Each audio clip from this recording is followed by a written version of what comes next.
Pada abad ke-15, keberadaan agama Islam mulai kuat di Pulau Jawa.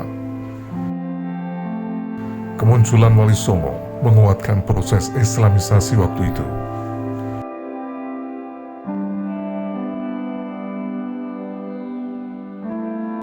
Sunan Gresik, Sunan Bonang, hingga Sunan Gunung Jati membangun daerah penyebaran masing-masing, sehingga menjadi pembuka jalan era kerajaan Islam di Pulau Jawa.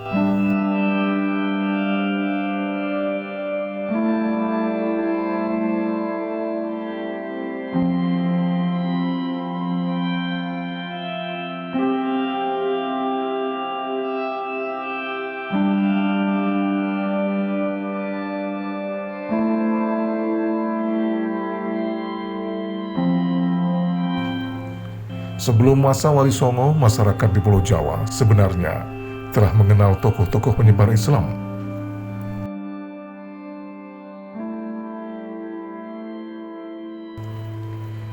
Yang pertama adalah Syekh Datuk Kahfi, yang juga dikenal dengan nama lain yakni Syekh Nurjati atau Syekh Idogfi.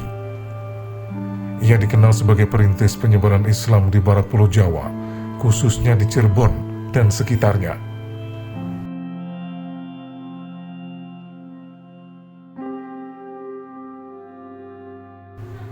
Ia lahir di Semenanjung Malaka sekitar abad ke-14. Syekh Datuk Kahfi adalah putra seorang ulama besar Malaka, Syekh Datuk Ahmad. Syekh Datuk Kahfi pernah menuntut ilmu di Mekah sebelum pertengahan abad ke-14. Dari Tanah Suci lalu ke Baghdad.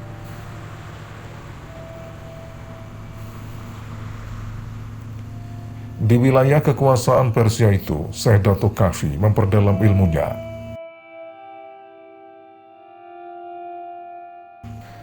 Banyak pemikir-pemikir Muslim Persia yang mempengaruhi jalan dakwah Syekh Datuk Kahfi ketika berada di Jawa.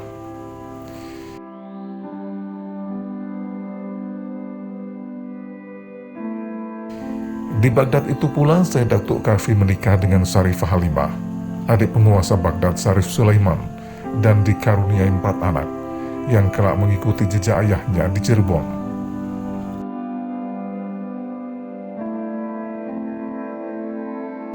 Syekh Datuk Kahfi lalu diutus oleh Raja Baghdad menyiarkan Islam di wilayah Nusantara, yang ketika itu menjalin hubungan akrab perdagangan dengan Persia.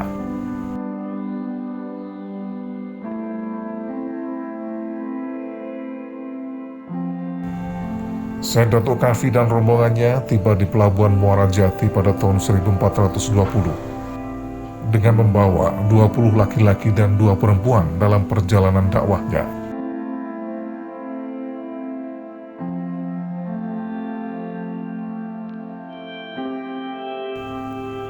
Syekh Datuk Kahfi diketahui menjadi guru bagi putra-putri Raja Sunda, Prabu Siliwangi, yakni Raden Walangsungsang dan Nyai Rara Santang.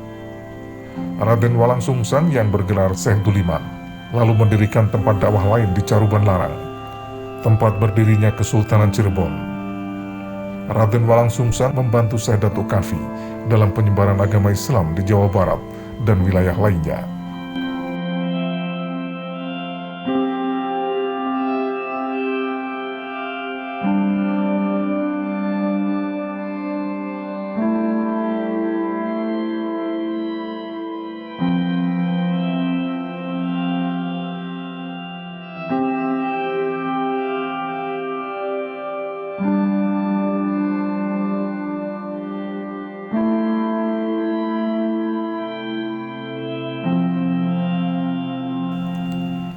Ulama lain yang menyebarkan ajaran Islam di Pulau Jawa adalah Syekh Maulana Akbar atau Syekh Bayanullah.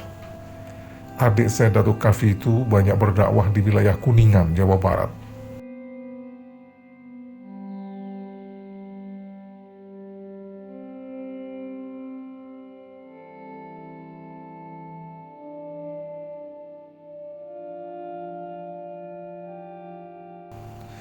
Tercatat dalam naskah Pangeran Wangsakerta, Syekh Maulana Akbar adalah putra dari Syekh Datuk Ahmad dan cucu Syekh Datuk Isya. Keduanya dikenal sebagai ulama besar Malaka.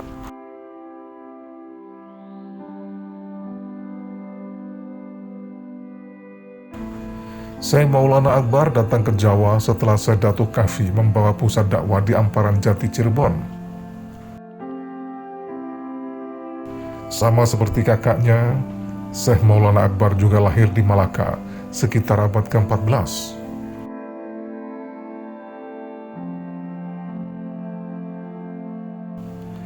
Menurut kisah dalam naskah Pangeran Wangsakerta, ia menimba ilmu di Mekah sejak usia remaja. Syekh Maulana Akbar lebih dulu tinggal di Makkah ketimbang Syekh Datuk Kafi. Syekh Maulana Akbar juga sempat pergi ke Persia, sehingga banyak orang mengira ia berasal dari Persia. Syekh Maulana Akbar tiba di Kuningan, Jawa Barat sekitar tahun 1450, lalu membangun pondok pesantren di desa Sidapurna, Kuningan. Syekh Maulana Akbar menikah dengan Nyi Wandansari, cucu Raja Sunda Prabu Dewa Niskala di Kawali. Dari pernikahan itu lahir Maulana Arifin yang menggantikan peran Syekh Maulana Akbar dalam mensiarkan Islam di Kuningan.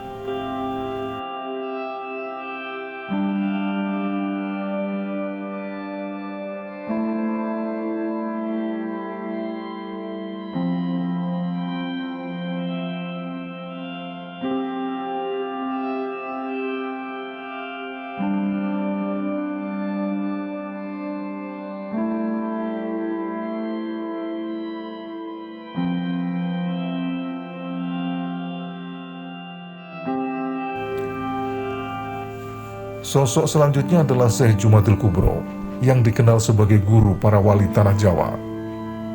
Keturunannya banyak yang memangku gelar Wali Songo sebagai para pendakwah Islam di Pulau Jawa. Dalam buku Atlas Wali Songo disebutkan Syekh Jumadil Kubro merupakan ayah dari Sunan Gresik, kakek Sunan Ampel, dan kakek buyut Sunan Bunang, serta Sunan Derajat. Syekh Jumadil Kubro lahir di sebuah desa di Samarkand, Uzbekistan pada pertengahan abad ke-14. Syekh Jumadil Kubro terlahir dengan nama Syekh Jamaluddin Al-Husain Al-Akbar. Ketika remaja, Syekh Jumadil Kubro pergi ke India untuk belajar tasawuf, lalu berlanjut ke Mekah dan Madinah. Dalam buku Sejarah Islam Nusantara, Syekh Jumadil Kubro menikah dengan seorang putri dari Uzbekistan dan dikaruniai 3 putra, yakni Maulana Malik Ibrahim, Ibrahim Asmarakandi, dan Maulana SK. Syekh Jumadil Kubro tiba di Jawa pada tahun 1399 dan melakukan pengenalan ajaran Islam secara perlahan, mulai dari wilayah pesisir utara, bahkan sampai ke lingkungan Istana Majapahit. Banyak orang, termasuk kalangan bangsawan, akhirnya memilih memeluk Islam dan menjadi murid Syekh Jumadil Kubro. Pada masa itulah mulai bermunculan ulama-ulama lain yang melakukan dakwah ke seluruh penjuru Jawa.